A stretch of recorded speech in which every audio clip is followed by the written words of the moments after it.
Hello,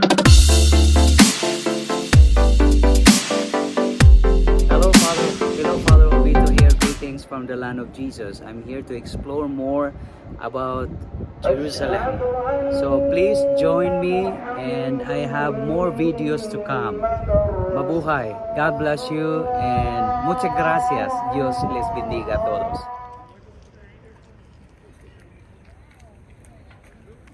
Está haciendo una sesión de fotografía.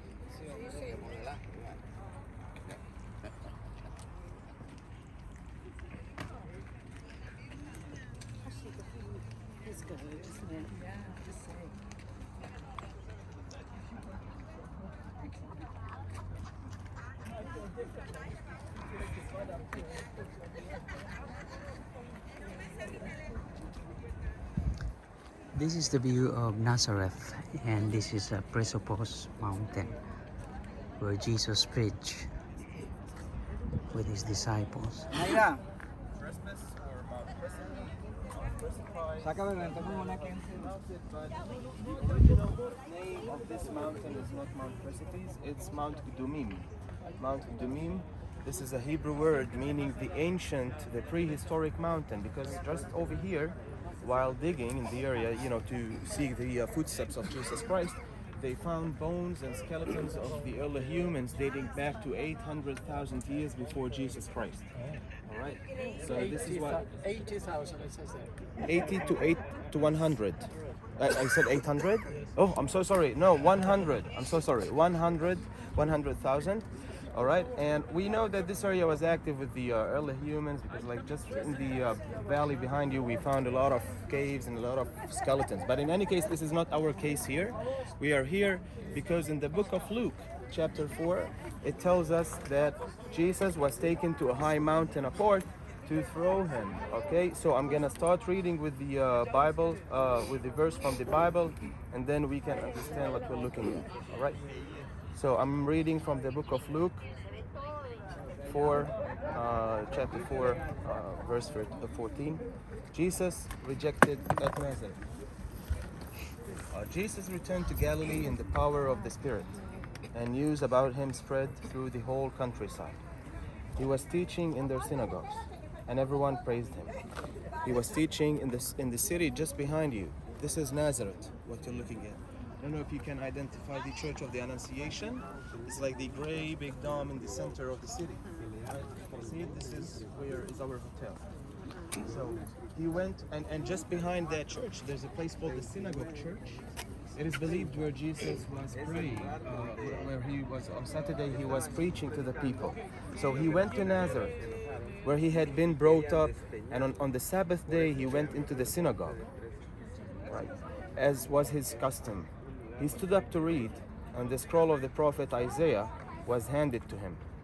Unrolling it, he found a place where it is written, "The Spirit of the Lord is on me, because he has anointed me to proclaim good news to the poor. He has sent me to proclaim freedom for the prisoners and recovery of sight for the blind, to set the oppressed free, to proclaim the year of the Lord's favor." Then he rolled up the scroll, gave it back to the attendant, and sat down. The eyes of everyone in the synagogue were fastened on him. He began by saying to them, "Today, this scripture is fulfilled in your hearing." All spoke well of him and were amazed at the gracious words that came from his lips. "Isn't this Joseph's son?" they asked. Jesus said to them, "Surely you will quote this proverb to me, 'Physician, heal yourself,' and you will tell me, 'Do here in your hometown what we have heard that you did in Capernaum.' Truly I tell you," he continued, "no prophet is accepted in his hometown. I assure you that there were many widows in Israel in Elijah's time, when the sky was shut for 3.5 years and there was a severe famine throughout the land. Yet Elijah was not sent to any of them, but to a widow in Zarephath in the region of Sidon. And there were many in Israel with leprosy in the time of Elisha the prophet, yet no one of them was cleansed, only Naaman the Syrian." All the people in the synagogue were furious when they heard this. They got up, drove him out of the town, and took him to the brow of the hill on which the town was built, in order to throw him off the cliff.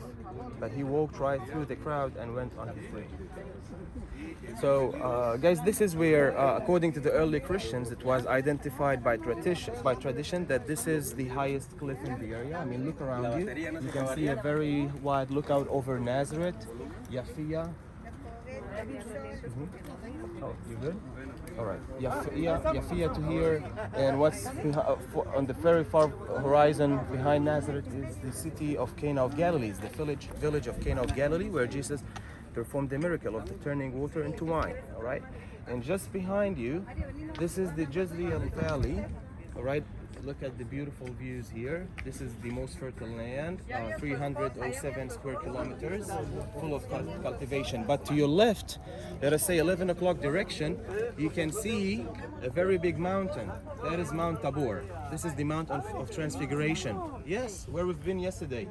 This means if you look 12 o'clock direction or 1 o'clock direction to the city on the slopes where you can see an antenna on top of the mountain, that is the village of Nain, where we had our lunch, all right, and where Jesus performed the miracle of healing the son of widow, all right.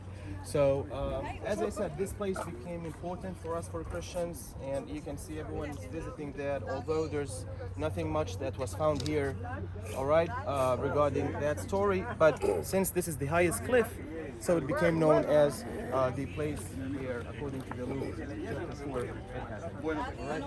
So this is all what we have to say right here. If anyone would like to add anything, it would be a pleasure. Would like to add anything? All right. So.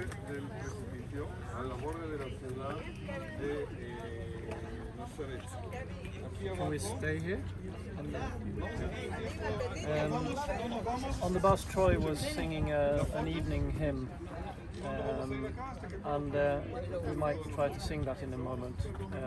But in order to get to the evening hymn from this lovely morning on the Mount of Precipice, I would like to say something connecting to my home church in Sweden. In my parish church in Viby, the Church of the Holy Cross, we have a medieval ciborium, which is from the 14th century. And on the lid of it, it is written the verse Luke chapter 4, verse 30, which is exactly what we just heard. The verse reads, "But he walked right through the crowd and went on his way." And I'd be interested to hear if anyone has a suggestion as why that was chosen as a biblical verse on a ciborium. My hypothesis is that that was used because it has something to do with Jesus going through the congregation. Because when the priest hands out the Holy Communion, or the sacrament, Jesus is passing through a crowd. He is present amongst us.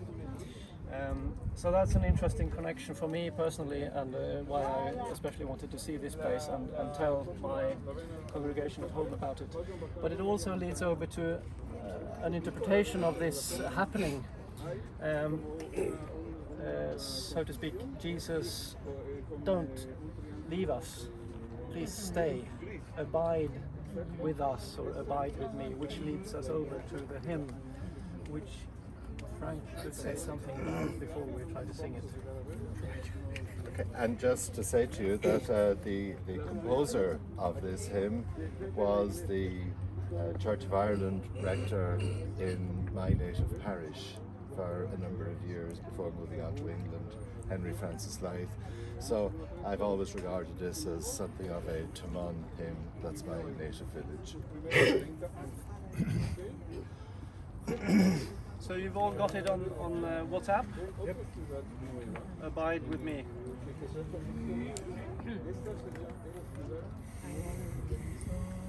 Not yet. Wait, we're not there Oh, abide. They're not ready. Wait. You sent it on WhatsApp. Okay. Yeah. And just while you're looking at that, I also sent you the hymns for today's Mass. You should have those also on top.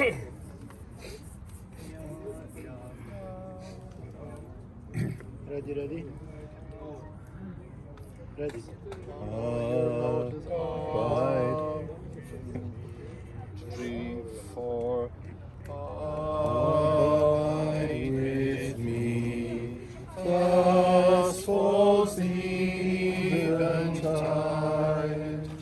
The darkness deepens. Lord, with me abide.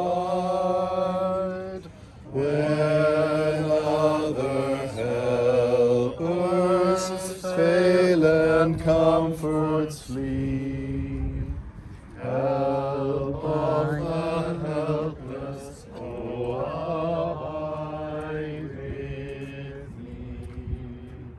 Swift through its flows, and sound life's little day.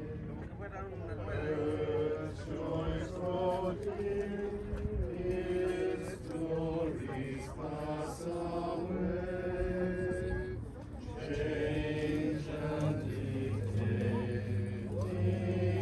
all around I see. Oh, how changes not abide.